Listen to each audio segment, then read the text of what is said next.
आज या ठिकाणी सर्व कृती संघटनेच्या वतीनं हा गिरणी कामगारांचा आम्ही भव्य असा या ठिकाणी निषेध मोर्चाचं आयोजन केलेलं आहे। या ठिकाणी सन्माननीय महाराष्ट्र राज्याचे माजी मंत्री आणि राष्ट्रीय मेलमजूर संघाचे अध्यक्ष सचिन भाऊ आहिर हे थोड्याच वेळामध्ये या ठिकाणी येणार आहेत। या ठिकाणी देशभक्त बाबू गेनू यांनी हुतात्मा हे गिरणी कामगार मोपतलालमध्ये होते आणि त्यांनी हा देशासाठी परकीयांच्या वस्त्राची होळी ही ब्रिटिशांच्या काळामध्ये ज्यांनी केली असा देशभक्त बाबू गेनू यांना आम्ही मानवंदना करून आज या ठिकाणी आम्ही निषेध मोर्चाचं आयोजन केलेलं आहे। हा सर्वप्रथम महाराष्ट्र देश हा देशामध्ये एक नंबरचं राज्य आर्थिक राजधानी ही या ठिकाणी गिरणी कामगारांना मुंबई घडवली। स्वातंत्र्य काळामध्ये मुंबईने आपलं बलिदान गिरणी कामगारांनी दिलं। संयुक्त महाराष्ट्र चळवळीमध्ये 122 हुतात्मे झाले, त्याच्यामध्ये गिरणी कामगार 22 हुतात्मे झालेला आहे। या धर्तीवरती ज्यांनी क्रांती घडवून आम जनतेला उद्योग धंदे वाढवण्याचं काम केलं, आज त्याला देशोधडीला लावणारं मोदी सरकार आणि हे विकास आघाडीचं सरकार देवेंद्र फडणवीस अजितदादा पवार यांचा आम्ही आज या ठिकाणी तीव्र शब्दामध्ये निषेध करतो। माणसांच्या जीवनाशी खेळतायत, ह्या सरकाराला कुठलीही चाड नाही, जाण नाही, पोकळ घोषणा सर्व जनतेला फसवण्याचं काम केलेलं आहे। एक बाजूनं महागाई वाढलेली आहे, रेशनवरती जीवनावश्यक वस्तूचे कडधान्य, बेरोजगारी, सर्व धंद्यावरती बॅन आणलं। सरकारी गोरण्या, सरकारी उद्योग, सरकारी नोकऱ्या, मंत्रालय असेल, पोस्ट असेल, रेल्वे असेल, अनेक बँका असतील, सर्व धंद्यावरती आणि बॅन आणून सगळ्या धंद्यामध्ये यांनी कॉन्ट्रॅक्ट पद्धती चालू केलेल्या आहे। या ठिकाणी आम्ही त्यांचा तीव्र शब्दामध्ये निषेध करतोय आणि थोड्याच वेळामध्ये आपले नेते सचिन भाऊ या ठिकाणी येणार आहेत आणि अशी अनेक पुढे काहीतरी मोठी क्रांती जर यांनी आमचे प्रश्न नाही सोडवले, 1,50,000 गिरणी कामगारांना घरं ही कायद्यानं दिली पाहिजेत। मग ते आमचे आदरणीय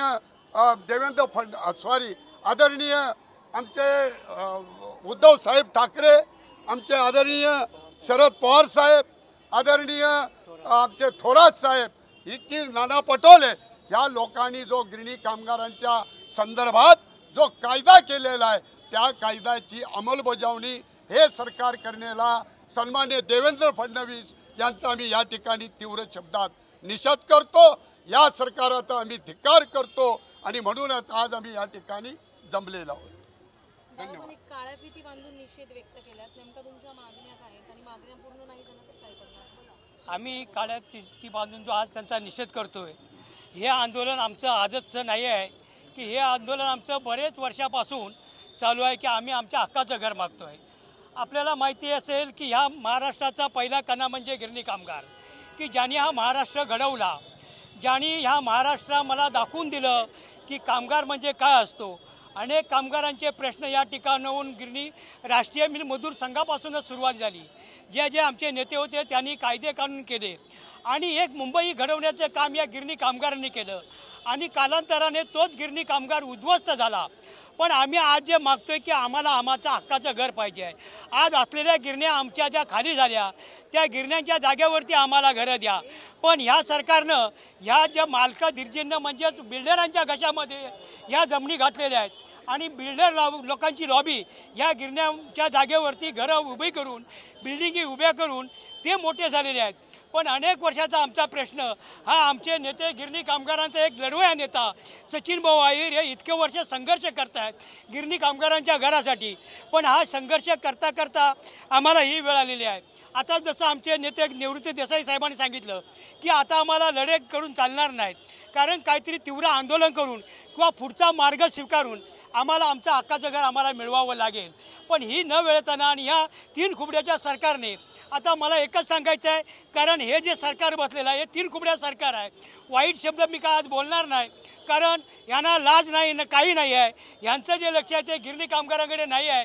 देशाचे पंतप्रधान या महाराष्ट्रामध्ये लोकसभेला 18 वेळा आले, आता निवडणुकीसाठी विधानसभेला येत आहेत, पण गिरणी कामगारांचा प्रश्न त्यांनी अद्यापही कुठल्या बाजूने किंवा एका शब्दाने बोललेला नाही आहे. जर हा प्रश्न सुटला नाही तर येणाऱ्या काळात काय भूमिका घेणार? आम्ही आंदोलन याच्यापेक्षा तीव्र करणार. याच्यापेक्षा आम्ही त्या मंत्रालयामध्ये घुसणार, आम्ही रस्ती चक्का जाम करणार. आणि आमचा जो गिरणी कामगारांचा लढा आहे, तो गिरणी कामगार काय आमचा हा जो जैन समुदाय आहे गावापासून आलेला आहे तो आम्ही दाखवून देणार आणि आमचं हक्काचं घर आम्ही मिळवणारच. हा आज आम्ही निश्चय केलेला आहे. जसं सुभाषबाबू गिनून जसं हुतात्मा झाले गिरणी कामगार होते, तसे आमचे या ठिकाणी काही नेत्यांनी सांगितले की आम्ही आता हुतात्मा व्हायला सुद्धा या घरासाठी मागे पुढे मिळणार नाही. असा आम्ही तीव्र शब्दामध्ये या सरकारचा धिक्कार करतोय आणि आमच्या मागण्या पत्रात घेण्यासाठी आम्ही या ठिकाणी आज जनसमुदाय जमलेलो आहोत. गिरणी कामगारांच्या घरासंदर्भामध्ये आज आम्ही हुतात्मा बाबू गिनू यांच्या पुतळ्यासमोर आज गिरणी कामगार आंदोलन करतोय. त्याच्या मागचं कारण असं आहे की बाबू गिरणीने जे बलिदान दिलं ते स्वदेशी वस्तूंचं इथं भारतामध्ये वापरलं पाहिजे म्हणून त्यासाठी केलेले. आणि हे आंदोलन निश्चितच का होतं आहे, आज गिरणी कामगारांचा प्रश्न 2002 सालापासून प्रलंबित आहे आणि प्रलंबित असतानासुद्धा या प्रश्नाकडे कुणी लक्ष देत नाही. आत्तापर्यंत फक्त 17,000 लोकांना घरं मिळालेली आहेत. बाकीच्या जवळजवळ आज 98,000 लोक त्या ठिकाणी पात्र ठरलेले. त्यांचं काय, हा खऱ्या अर्थानं सवाल आहे. आणि त्यासाठी म्हणून आम्ही प्रयत्न करतो आहे. आमचं म्हणणं असं आहे की PMAY म्हणजे पंतप्रधान आवास योजना याच्यामधून जे काय मुंबई परिसरामध्ये घरं बांधलेली आहेत तर ती घरं त्याच्यातली काही घरं आम्हाला द्या ना. आम्हाला मागच्या सरकारच्या काळामध्ये ती घरं बघायला त्यांनी पाठवलं होतं. आम्ही त्या ठिकाणी गेलो, ती घरं बघितली आणि त्याच्यामधली 50,000 ते 60,000 घरं आम्ही सरकारला कळवलं की आम्हाला ही घरं मान्य आहेत म्हणूनसाठी. पण त्याच्याबद्दलचा निर्णय घेण्यापूर्वी ते सरकार पडलं. या सरकारला वारंवार आठवण करू मागण्या नेमक्या काय आहेत आणि हा तुम्ही आज निश्चित नाही, मागण्या हेच आहेत आमच्या की गिरणी कामगारांच्या घरांचा प्रश्न हा बरेच वर्ष प्रलंबित आहे. आता विधानसभेची निवडणूक जवळ आलेली आहे, हो. यामध्ये सरकारला काही धडा नाही तर आता काय शिकवणार, आता आचारसंहिता लागेल आणि या सरकारचं भवितव्य मला वाटत नाही चांगलं आहे म्हणून. नवीन सरकार येईल त्याच्याकडे मग मागू.